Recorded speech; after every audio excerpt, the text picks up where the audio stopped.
How does that manifest itself? Allah describes Himself, فَإِنْ أَصَابَهُ خَيْرٌ اطْمَأَنَّ بِهِ. If some good comes to them, if something good happens in life, they're doing better now. Okay, Allah actually listened to this dua, so I can pray now. I feel better. وَإِنْ أَصَابَتْهُ فِتْنَةٌ. And if some fitna hits them, fitna means some kind of trial or something that tests their faith. Fitna literally means a test. So Allah did not put the opposite of khair as shar. Right? The in'ikas would have been shar. So you would have expected Allah to say, فَإِنْ أَصَابَهُ خَيْرٌ اطْمَأَنَّ بِهِ وَإِنْ أَصَابَهُ شَرٌ. Nope. وَإِنْ أَصَابَتْهُ فِتْنَةٌ. Why is that word important? Because Allah is letting us know that when something bad happens to you, that is just Allah putting your faith to the test. Allah just wants to see whether you're willing to believe in an Allah that still loves, that still cares, that is still Ar-Rahman, that is still Ar-Rahim, that is still Ar-Raziq. He's still the provider, He's still the protector, He's still the caretaker, even though you can't see it. Even though in front of you, you see like you've got hit with problems. And shaitan wants you to question, where is Allah? He wants you to ask that question. So Allah wants to put you in that circumstance sometimes to see how strong your faith is. By the way, this deen begins with الَّذِينَ يُؤْمِنُونَ بِالْغَيْبِ. They believe in an Allah who they cannot see. And by that doesn't just mean we don't see Allah. We don't see Allah's plan either. Allah doesn't lay out for you, here's how He's going to have you go about your day. And here's what, you're going through a difficulty now, but there's another ease coming in a few weeks or a few years or a few hours. We don't know. Is things are going to get better in the next minute, or things are going to take 10 years? We just don't know. Allah will not tell you that. وَمَا كَانَ اللَّهُ لِيُطْلِعَكُمْ عَلَى الْغَيْبِ. Allah is not going to be one to inform you of the plans of the unseen. He doesn't owe you that. All He's asking you to do is trust Him. Trust Him that He loves you more than you could possibly even love yourself. That He gets nothing out of punishing you or torturing you. Allah says, مَا يَفْعَلُ اللَّهُ بِعَذَابِكُمْ. What's Allah going to get out of punishing you? Why do you think Allah's out to get you? Allah literally asked that question Himself. So when you and I go through trials, that's actually to check and see because it's easy to believe in Allah when things are good. It's easier. But it's harder to believe, especially some of those names of Allah. The names of Allah that we hold on to in difficult times. It's harder to hold on to them when we get hit. When we believe Allah is the healer, that Allah owns all of Shifa, and His book is Shifa, and then you're sitting in the hospital with a terminal mother or a terminal father, that's harder to believe. It becomes difficult on someone. Now, I wanted to dedicate this khutbah to two things. One, just fixing a little bit, calibrating our thinking about dua itself. The vast majority of the du'as in the Quran, and the vast majorities of the dua in the Sunnah of the Prophet ﷺ, you can find one common thing among them. The common thing among them is, in some way or the other, you're asking Allah to give you better ability. For Allah to give you strength, for Allah to give you guidance, for Allah to give you forgiveness, for Allah to give you gratitude. أَوْزِعْنِي أَنْ أَشْكُرَ نِعْمَتَكَ الَّتِي أَنْعَمْتَ عَلَيَّ. Give me the ability, empower me so I can become grateful. I'm going to give you an analogy to help you understand what I'm trying to get at. I haven't made my point yet. And you're still drowning slowly, The point I'm trying to make is oftentimes we think the purpose of dua is to change the reality around us. We focus on changing the reality around us. But if you study the du'as in the Quran, and the majority of the du'as in the Sunnah carefully, you'll notice that the change actually you're asking for is a change in yourself. Ya Allah, I'm in a difficult test. Give me the ability to change the test. I'll give you a simpler example. Some student is about to go take an exam. You can make two kinds of du'as. You can make the dua, Ya Allah, give me the ability to understand the subject matter. Let me concentrate. Ya Allah, give me the ability to not be nervous while I'm taking the test. Let me not get lazy. Du'as about yourself. Or, Ya Allah, make this, I know it's a medical school exam, but convert it into a second grade math exam for me, so I don't have to have this problem. Either you want to change reality, or you want to empower yourself. For people that are weak in their faith, they don't think about empowering or changing themselves. They just want to change what? Reality around them. And they keep asking Allah to change the reality around them, and does it change? No. And when it doesn't change, they blame Allah. They turn to Allah and say, how come you didn't change the world around me? How come you didn't turn everything, on a silver platter for me? You want reality to submit to you? You truly have to learn first to submit to Allah. And you don't come to Allah when you need something. You don't just come to Allah when there's a problem. You come to Allah all the time. You're submissive before Allah constantly. Until that attitude is developed. And by the way, there will be a time when reality will submit around us. And that time is actually when we meet with Allah. لَهُمْ مَا يَشَاءُونَ. They're going to have whatever they want. The problem is we want whatever we want right now. Allah says, I'll give you that. Right now you're going to experience some times of good and other times of test. And the only reason He gives you a test, is because He wants you to pass so you can qualify for that Jannah. He wants you to go through these trials because they will bring you closer to Him. And that brings me to my next point before I finish this ayah. The purpose of difficulty. In this life, we want certain things. A young man wants to get married, or a woman wants to get married. You want to have a good job, you want to have a house, you want your family to be okay, you want to provide for your children, you want to give them a good education, you want to get your kids married off. There are things, we have priorities in our life. There's things that are on your mind right now. You've been thinking about it for the last month, the last year, the last 2 years. There's stuff that you want to accomplish in your life. Allah Azza wa Jal teaches us in His book that there's one thing, if you can get it in this life, it's more valuable than everything else. Everything else will be okay if you have this one thing. And that one thing is a closeness to Allah. Is being good with Allah. And truly developing a connection and a bond with Him. The problem with people is when life is good and only good, for a lot of people, they get distracted.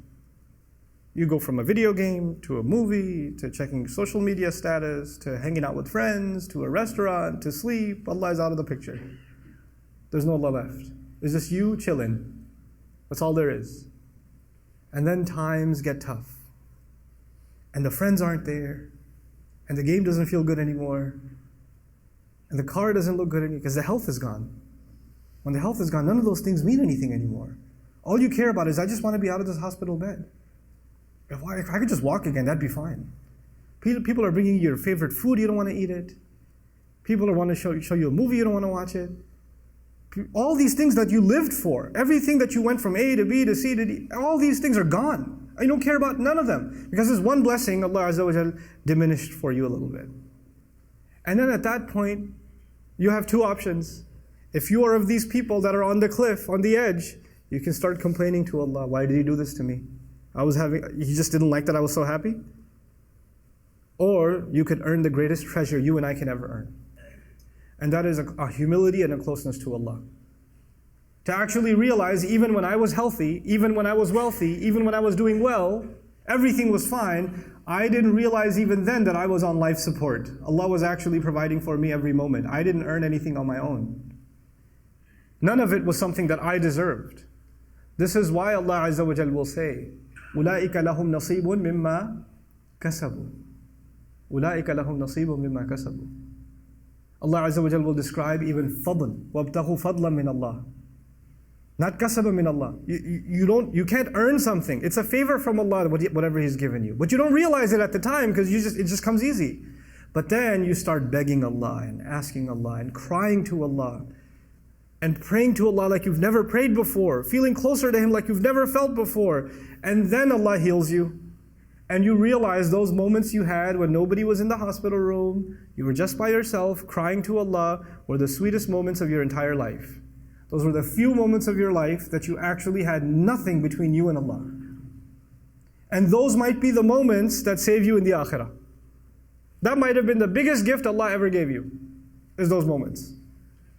But for some people who are on the edge, when times get tough, فَإِنْ أَصَابَتْهُ فِتْنَةٌ إِنْقَلَبَ عَلَى وَجْهِهِ. He turns on his face. He turns his face away. What does that mean? It means I want nothing to do with Allah. How come He abandoned me? How come He gave me a hard time?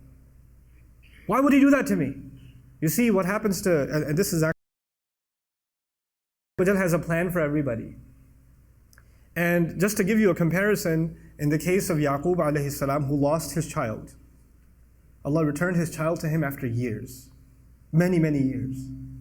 And in the case of Musa alayhi salam, his mother also lost her child. She put him in the water. And he returned that child after a few hours. Because by the time the child got hungry, the next feeding was from the same mother. Because he wouldn't drink from anybody else. What am I trying to get at? Sometimes in this world, sometimes Allah will answer that pain of yours, Allah will relieve it immediately. Sometimes He will relieve it after many, many years. But in all of it, there's good. In all of it, there's good. I love the story of Musa alayhi salam, particularly because the khair in it. Think about the khair in it. All those years, this father cried, yes? This father almost lost his eyesight, and eventually, وَبْيَضَّتْ عَيْنَاهُ, Quran says, some of the ulama like Alusi rahimahullah comment, amiya, and he became blind from crying. But all this time, where was Yusuf? Yusuf was in a prison. Yusuf is being held in, he was a child servant. When he got older enough, he got thrown into prison. He spent many of his years in jail, so either he served as a servant, or he served as a prisoner inmate in jail. Not a good life. That's not a good life.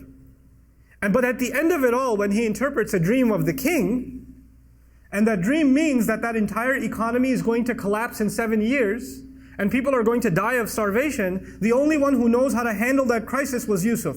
Had he not been in jail, he would have never helped the king. You understand this? If Yusuf was with his father the whole time, alayhi salam, that never would have happened. But now that Yusuf is there to interpret the dream and says, Inni hafidhun, I am the one who can take care of this responsibility. Make me the treasury secretary. Give me this responsibility. When he does that, and he takes care of it, what happens next? What happens next is thousands, if not hundreds of thousands of parents don't have to cry that their children died of starvation. One father cried for several years. But his tears, Allah made them a way of saving thousands of families from crying. Because if He didn't save that economy, and He didn't save that crop, the entire land would have been in drought, and people would have died of starvation, and war would have happened, all kinds of crises would have happened. Sometimes the difficulty you go through isn't just better for you. Maybe through your difficulty, you will become a sadaqah jariyah for so many others. You don't even know. You don't know. But if you're on the edge, you don't have that kind of trust in Allah. So you turn your back to Allah. انقلب على وجهه. And then Allah says, خسر الدنيا والآخرة. This is what I want to leave you with. When people do that, they have lost this world and the next. What does that mean? This person lost this world and the next. If you can hold on, look, وَلَقَدْ خَلَقْنَا الْإِنسَانَ فِي كَبَدٍ. Human beings were made in toil and labor and difficulty. Whether you believe in Allah or not, you will still have challenges in life, yes or no? Whether you believe in Allah or not, it's still going to be tough to make a living. It's still going to be tough to battle a sickness, This life, it's not like for believers, they get luxury and disbelievers get difficulty. No, Allah made all human beings in struggle. That's what He said. If you could go through this struggle with Iman, then you will have the best of this life. And while you are making the best of this life, you'll be making the best of the next life too. You'll get a kind of peace nobody else enjoys. You're sick and the disbeliever is sick. But in your sickness, you still find peace and they find no peace. You're in financial trouble, they're in financial trouble. Exactly the same kind of trouble, exactly the same kind of hunger, but your heart is still at ease. Allah is still giving you tranquility. Allah is still rewarding you. Allah is still protecting you, and they're miserable. You made this life worse for yourself too. And on top of that, you missed out on the next life. خَسِرَ الدُّنْيَا وَالْآخِرَةِ. This is why we ask Allah, رَبَّنَا آتِنَا فِي الدُّنْيَا حَسَنًا. The qualification of hasana means, when you ask Allah for good things in this life, it means good on the outside and good on the inside. Good as in beautiful, tasty, enjoyable from the outside. And good for my next life. Actually good for me in the long run. Building my akhirah at the same time. This is رَبَّنَا آتِنَا فِي الدُّنْيَا حَسَنًا. And therefore, وَفِي الْآخِرَةِ حَسَنًا. And as a result, good in the next life. Something that's beautiful and good on the inside as well. So Allah Azza wa Jalla says He lost this world and the next. ذَلِكَ هُوَ الْخُسْرَانُ الْمُبِينُ. That is the ultimate loss. The Quran uses 3 words for loss. Allah Azza wa Jalla uses khusr. إِنَّ الْإِنسَانَ لَفِي خُسْرٍ.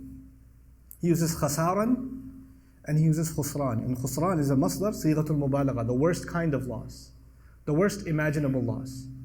Of all the kinds of loss Allah talks about, the worst of all losses is this one. Somebody who was actually a believer and lost their faith when times got tough. And as a result, they lost this life and the next life, and they had it all. Allah had everything laid out for them. Everything was laid out for them. And so I leave you with the following. Allah Azza wa Jal will describe الَّذِينَ يَرِثُونَ الْفِرْدَوْسِ. About believers, He says they will inherit paradise. Strange word. Allah didn't say, in many places He says they will enter paradise. But in Surah Al-Mu'minun, He says they will inherit paradise. Now you know that inheritance is actually something that is handed down to you because your family owned it already. And that's actually how the Prophet ﷺ described it. Allah Azza wa Jal, literally, there's two explanations of it. Jannah was actually given to our father, Adam alayhi salam. And so already we're qualified for it. Already. So we're going to get it in mirath. We're going to inherit it. But another beautiful hadith that I read when I was studying the meaning of wiratha and actually studying Firdaus, I found an incredible statement of the Prophet ﷺ. He says, Allah Azza wa Jal made a house in Jannah, in Firdaus. Firdaus is the highest Jannah. Allah made a house in Firdaus for every human being. Not just every believer, every human being. But some people just didn't want to go. So when believers get there, there's going to be a lot of empty homes. And so they're going to inherit those homes. May Allah Azza wa Jal make us of those who inherit homes in Jannah and not those whose homes remain empty. The house Allah has built for you and the house Allah has built for me is already there. The expectation from Allah for you to enter the highest place in Jannah is already there. Don't mess it up. Don't fall off the edge. Don't lose your faith in Allah. Just think of these tough times as just Allah wanting to see what price you're willing to pay for that house. May Allah Azza wa Jal help us through our difficulties and never